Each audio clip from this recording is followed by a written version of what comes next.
Make sure to like the video, subscribe to the channel and turn on the notification bell so you never miss an update. This is your future. Click. Doomsday! Number 10 is Father James Mitchell. Yes. I do understand he managed a good friend of yours back in Smoky Mountain, Kendo the Samurai. This man has the speed of a cat. He can't be stopped.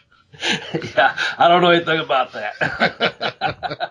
No, I think this is good coming in number 10, Father James Mitchell. He's had such a good career, and he was really scary. He just had his look about him, Darren Van Horn or whatever he was back in Smoky Mountain. But he just had his evil. He was already, I hate to jump past the James Mitchell, but he was already like the sinister minister, if you will, to me. He just had those eyebrows and this look and his talk and his voice was screechy.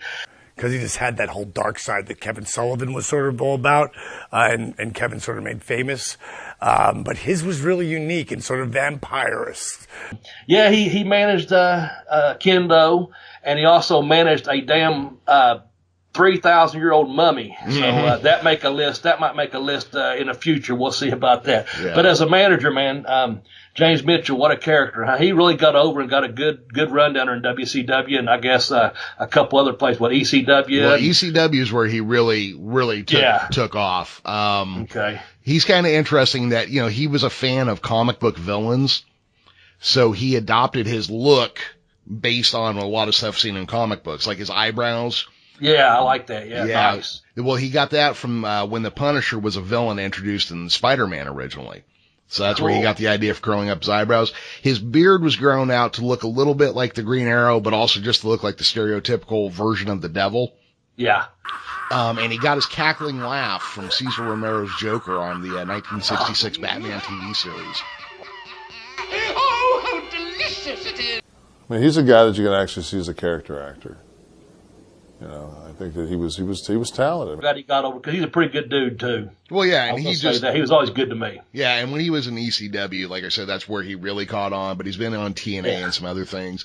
But he's one of those guys. Like when I say Gary Hart, when you look at him, you see the devil. You look at Father James Mitchell, you see the devil. I mean, it's 100%. Oh, but Mitchell, great man. He lived his devil gimmick. He is the devil. He doesn't even have to talk for his character to start coming across. Yeah, he looks like instant heat, man. So, the funny thing about that was him and Brian Clark. I met him at Smoky Mountain, obviously. He was Night Stalker, Brian was, and then he went to WCW there. And they was always real kind to me. They was there my first night of my tryout and stuff. And we went on the road.